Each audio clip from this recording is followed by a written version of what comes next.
Everyone, কেমন আছো তোমরা সবাই? আশা করছি তোমরা ভীষণ ভালো আছো। না, আজকে বলবো না যে আমি খুব ভালো আছি, কারণ কালকে রাত্রেবেলা থেকে মাথা যন্ত্রণা শুরু হয়েছে, এখনও হালকা হালকা করছে। কালকে রাত্রে 3-4 বার মতন বমি করেছি, এত মাথা যন্ত্রণা করছিল। তারপর মাথা তেল জল দিয়ে একটা প্যারাসিটামল খেয়েছি, তাতেও কমেনি। আর একটা হাফ খেয়েছি, তারপরে ঘুমিয়ে পড়েছিলাম। আমি কিছু বুঝতেই পারিনি, মানে বোঝার মতন ক্ষমতাতেও ছিলাম না, এতটা মাথা যন্ত্রণা করছিল। মাথা টিপে দিয়েছিল, কিন্তু তারপরেও মাথা যন্ত্রণা কিছুতেই কমছিল না, মানে কোনোভাবেই কমানো যাচ্ছিল না। আর বমিও পাচ্ছিল, তো ওই জন্য ঘুমিয়েছিলাম। সকালবেলা এখন বাজে 7:15, এখন উঠে জাস্ট ফ্রেশ হলাম, ব্রাশ করলাম, এখন চা বসিয়েছি। আজকে রৌদ্র উঠেছে, তো চলো দেখতে থাকো ব্লগটাকে। আশা করছি আজকের ব্লগ দেখতে আমাদের ভীষণ ভালো লাগবে। কিছু গোছাতে পেরেছিলাম না, শুধুমাত্র বিছনাটা করেছিলাম, তাও অনেক কষ্ট করে। তো দাদা ভাই বাজারে গেছিলো, বাজার থেকে এসে বললাম, তোমার মাথা টিপে দিয়েছিলো, সব করেছে, মিথ্যে কথা বলবো না। তো এই যে এখন চা বসিয়েছি, চাটা খেয়ে নিয়ে তারপরে ভাবছি ভাত বসাবো। তার কারণ আমার এখন এতটা ক্ষমতা নেই তাড়াতাড়ি করে করার। আমি চাই না যে আমার কালকে রাত্রের মতন আবার মাথা ব্যথা করুক। ভীষণ মাথা ব্যথা করেছে কালকে। যখন দাদাভাই বাড়িতে না থাকতো তাহলে আমি কী করতাম ভাবছি। কালকে প্রচুর তেল দিয়ে জল দিয়ে মাথা টিপে দেওয়া অনেকক্ষণ দিয়েছে, তারপরেও কমেনি। তারপরে ওষুধ খেয়েছি, তারপরে লাইটের সব বন্ধ করে দিয়েছে ঘুমানোর জন্য। সব ঘরে এলোমেলো ছিল, তো বলছিলাম কালকে সন্ধ্যাবেলা এতগুলো কাজ রয়েছে, আমি কিছুই করতে পারিনি। ঠাকুর স্নান দিয়ে দিয়েছে, রান্না করেছে, তারপরে আমাকে খাইয়ে দিয়েছে। কারণ আমি যে উঠে এসে খাবো সেটা ক্ষমতা আমার ছিল না, মানে আমার শরীরটা এতটাই খারাপ ছিল। তারপরে বলছিল যে মুখ ধুতে আসতে হবে না, ওখানে মুখ ধুয়ে দেবো। তাই বললাম যে না, মুখটা ধুয়ে যাই। তারপরে সে মুখ ধুয়ে শুয়ে পড়েছিলাম। জানি না কেন এত মাথা ব্যথা করছিল কালকে। তো সে যাই হোক, চলো এখন চাটা খেয়ে নেওয়া যায়। তো দেখো এখন কী কী রান্না বসিয়েছি। এখানে হচ্ছে আলু দিয়ে পটল দিয়ে একটা তরকারি বসিয়েছি, হচ্ছে এটা একদম পাতলা করে করেছি। আর এখানে হচ্ছে ভাত বসিয়েছি, আর এই যে হচ্ছে চা খাবো। এখনকার জন্য খাটের আমার এই অবস্থা, সব এখন গোছাতে হবে। আর দুজনে মিলেই করবো, কারণ আমার শরীরটা অত একটা ভালো না। তোমার দাদাভাই করে, আমার বলতে হয় না। তো ও ওদিকটা দেখছে, পুজোর দিকটা, আমি এদিকটা একটু করে নিই। তো চলো এখন এগুলো সুন্দর করে গুছিয়ে নিই। এদিকে আমার বিছনা তোলা হয়ে গেছে। এখন বাজে দেখেছো কটা? এখন বাজে হচ্ছে 1:25। কেমন বিছনা তুলেছি, এখনো রান্নাঘর গোছানো আছে, ঠাকুরের সমস্ত কাজ রয়েছে। হাঁপিয়ে যাচ্ছে আজকে, না একটু ভালো লাগছে না শরীরটা। চলো এবার রান্নাঘরে। দেখো এখানে কাকু মাছগুলো সব রেখে দিয়েছি, আর এইগুলো এখন সুন্দর করে রান্না করছি, যেহেতু এগুলো সব পরিষ্কার করতে হবে। তো চলো এগুলো পরিষ্কার করে নিয়ে আসছি। আজকেও 3-4টে ফুল ফুটেছে, এখন সেই ফুলগুলো তুলবো। আজকে রবিবারই পাঠাবো না, বোন যেহেতু থাকবে না, ওর এক্সাম রয়েছে। তো চলো এখন ফুলগুলো তুলে। একসাথেই 3টে হয়েছে, একটা,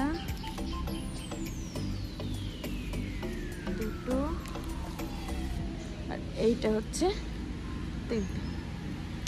না, আরও একটা হয়েছে, এই একটা, 4টে, আর ওইখানে একটা আছে, দেখো এই যে 5টা ফুল।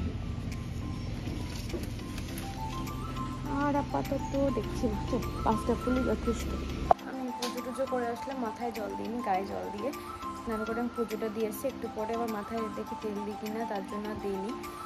এখন একটু শোবো, এখনও প্রচুর কাজ আছে। ও গেছে আমার জন্য একটা ধরনের এই গ্লুকোজ টাইপের পাওয়া যায় কিনতে, তো ওইগুলো বললো যে আমি দেখে আসি, অ্যাপোলোতে পাওয়া যায়নি। তো ওইগুলো খেলে অনেকটা মাথা যন্ত্রণা কমে। কারণ আমি যখন চেন্নাই যাচ্ছিলাম, তো আমার একটা বান্ধবী আছে, ও আমাকে ওগুলো দিয়েছিল। তো ওইগুলো খাওয়ার পরে দেখছিলাম অনেকটা কমে গেছে, মানে পুরোটাই কমে গেছিলো। তো ওইগুলো এখানে পাওয়া যায় কি না সেটাই দেখতে গেছে। তো আসুক, তারপরে স্নান করলে তারপরে খাওয়া দাওয়া করবো। আর এখন একটু বসে রেস্ট করিনি, এখনও প্রচুর কাজ বাকি বলতে কি জামা কাপড় ইস্ত্রি রয়েছে, মানে মেন কাজগুলো সব হয়ে গেছে। নিজের কাজ ইস্ত্রি করা বাকি আছে, কিছু প্রিন্ট আউট করা বাকি আছে। তো সেইগুলো আস্তে আস্তে সেরে ফেলবো, দেরি আছে এখনও, মানে আজকে সারাদিনের মধ্যে সেরে ফেললেই হবে।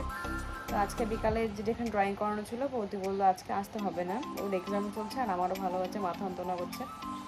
আর যদি আমি বলতামও মাথা যন্ত্রণা করছে, বলতো যে আসতে হবে না। তো বোঝে সবাই যে মানে একজনের যখন শরীর খারাপ হয় বোঝে, এটাই বেশ ভালো লাগে।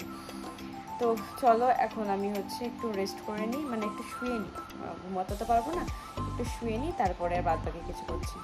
সকালে এখন খাওয়া দাওয়া করতে বসে গেছে। এটা হচ্ছে ডিমের একটা মাখা টাইপের করেছিলাম, এটা দিয়ে এখন চলো খেয়ে দিই। প্রায় 11:15 বাজতে গেল। ভিডিওটা পাবলিক হবে, এখনও হয়নি, 12টা নাগাদ করবো। আর তোমরা যারা যারা আমার ইউটিউবে ভিডিও দেখছো অবশ্যই কিন্তু ওখান থেকে কমেন্ট করে এসো, একটু সাবস্ক্রাইব করে এসো। আর এখানেও জানিও কেমন লাগছে, এখানেও জানিও কেমন লাগছে। লিঙ্ক কিন্তু দেওয়া রয়েছে আমার প্রোফাইলে। তো দেখো চলো এটা এখন খাওয়া দাওয়া করে নিই। তো ইস্ত্রি করতে বসেছিলাম, এটা ইস্ত্রি করলাম আর এটা ইস্ত্রি করলাম, হয়ে গেছে এখন ইস্ত্রি করা। এখন হচ্ছে এটা সুন্দর করে গুছিয়ে রেখে দেবো। তারপরে বাসন যেগুলো মেজে রেখে গেছে ওগুলো গোছাবো, তারপরে স্নান করব, তারপরে ঘুমাবো। নাহলে আর ভালো লাগবে না, শরীরটা বুঝতেই পারছি। তো চলো এগুলো এখন গুছিয়ে রেখে নিই। স্নান করে আসলাম কেবল, এসে হচ্ছে একটু নেল পালিশ করে নিলাম। কালকে না পরশু দিনকে না তার আগের দিন নেল পালিশ তুলেছি, পড়ার সময় পাচ্ছিলাম না। এখন একটু ঘুমাতে হবে, যদি না ঘুমাই। আর দেখো জল নিয়ে এসেছি, কারণ জল খেতে হবে। মাথা যন্ত্রণা করছে সেই জন্য, মানে মাথা যন্ত্রণা করবে, এখনও করছে না, এখন কমেছে। মানে সে ভুতুরে মাথা যন্ত্রণা করছে, একবার একটু কমছে, আবারও কমছে, আবার হচ্ছে। তো ওই জন্য তো দাদাভাই করলো জল খেতে, ডিহাইড্রেশনের জন্য হতে পারে, তো কিছু জন্য হচ্ছে জানি না। তো এখন জল খেয়ে এই যে নেল পালিশটা কেমন লাগছে, কালারটা অবশ্যই খেতে জানি, ঠিক আছে। তো চলো একটু রেস্ট করি।